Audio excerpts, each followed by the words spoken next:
Hey guys, this week's video is dedicated to the complete recovery of Masha Bas Bat Shava. I want to start off by wishing a huge mazel tov to Ben Magidish and his wife Nalaya on the birth of their little daughter, Sahara Leah, this past week.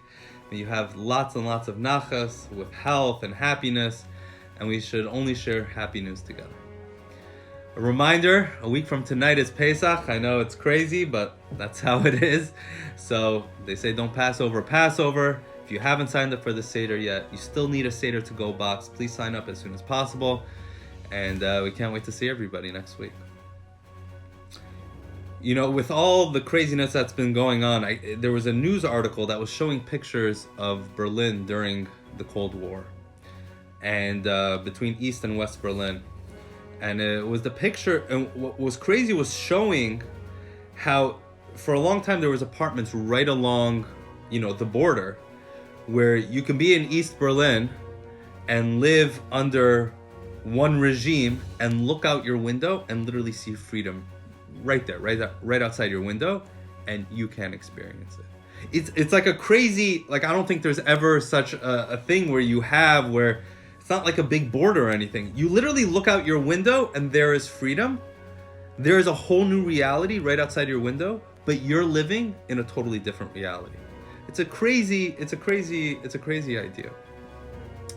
And they were showing these pictures, really just demonstrating. You had apartments, people climbing out of their apartments, just from one reality to the other. Why am I bringing this up? This Tuesday is a very special day in the Jewish world, the Chabad world especially, but really in the whole entire world. It is the 120th birthday of the Lubavitcher Rebbe, of the Rebbe. The Rebbe was not just a leader of the Chabad movement. The Rebbe was a leader for all of Jewry, and the Rebbe transformed this world, really with a guiding principle that was the focus of the Rebbe. And that was to tell people and to inspire people that the reality that they see, that they find themselves in, there's another reality. There's a greater reality to what is happening around us. And we each have a role to play in fulfilling that reality, in revealing that reality. What we see around us, that might be one reality. That is our perceived reality. But right in front of us, right outside the window, is a whole new reality. Is one of freedom. Is one of this spiritual reality that we don't see all the time, but it's right in front of us. And the Rebbe encouraged us to just look out the window. Just look, it's right there. It's right across the street. There's this whole reality happening all around us. And we shouldn't get too caught up in our perceived reality. We should realize there's a godly reality in everything that's happening around us, in every action that we take, in everything that happens to us, with us, around us in the world. There is a great spiritual reality that is taking place. And it is our job, each and every one of us, to reveal that reality to the world. There are many stories to share about the Rebbe, and I just want to share one that I just heard the other day, which was just, let me share it with you. There was a fellow named Benjamin Saharo from Phoenix, Texas, who, after many years, was finally blessed with a baby boy. He was a teacher, and it took him many years, him and his wife, and they were finally blessed with a baby boy, but the doctor said there was a lot of health concerns. And they were very worried, and they picked up the phone and they called 770, where the Rebbe, the Chabad Rebbe was, and they said, we need a blessing. And the Rebbe gave him a blessing, everything's going to be fine. And thank God, within 2 days, everything was fine. They were able to take the baby home. Well, Mr. Sahara said, it's only fitting that I go and say thank you to the Rebbe. So he booked a flight to New York, and it was right before Pesach, just a few days before. It was for the Rebbe's birthday. And he asked if he could have an audience with the Rebbe, and the secretary said, it's not going to be possible. It's not going to be possible. The Rebbe, it's right before Pesach. It's crazy busy. The Rebbe doesn't meet with anyone on his birthday. Even the President of the United States can call. The Rebbe's not taking the call. The birthday is a very special day to the Rebbe. It's not going to be possible. He said, I just want to say thank you. It's going to be very quick. So he said, okay, the day after the Rebbe's birthday, you have just a moment. He came to the Rebbe, he said thank you. The Rebbe asked him, how are things? Then the Rebbe asked him, can you do me a favor? So of course, Benjamin Sadat said, yeah. And he said like this, okay, go to my secretary's office, they're going to tell you what I need. Okay. So he goes to the secretary's office, and the Rabbi Chadakov, the Rebbe's head secretary, gives him a package of matzahs and says the Rebbe needs this delivered to a Jew in Tyler, Texas. So he's like, I don't know where Tyler, Texas is.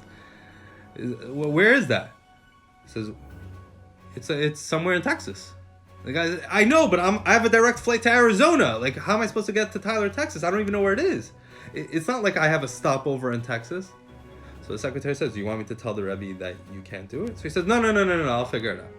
Takes the package, he calls his travel agent. This was still in the days of, when everyone used travel agents. And he says, like, how do I get to Tyler, Texas? And the guy's like, nobody flies to Tyler, Texas. It's a little town. Like, can I arrange a stopover somewhere and get there? It's not going to happen.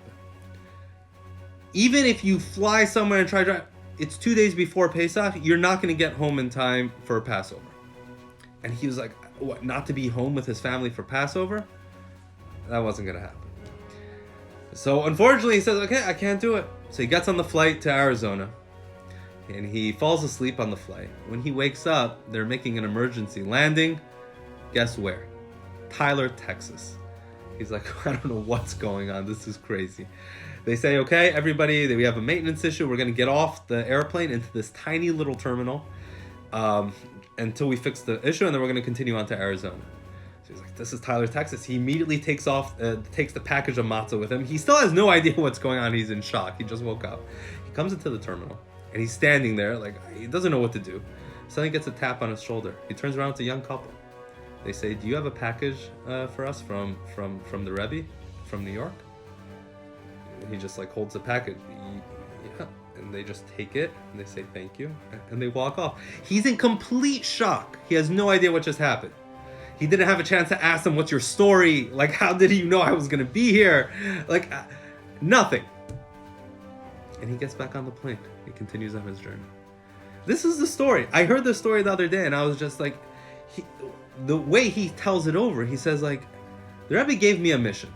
I couldn't figure out how to fulfill that mission. The Rebbe found a way for that mission to be fulfilled. But it relates to this concept of we live in this reality that we perceive ourselves in. But the Rebbe saw a whole nother reality.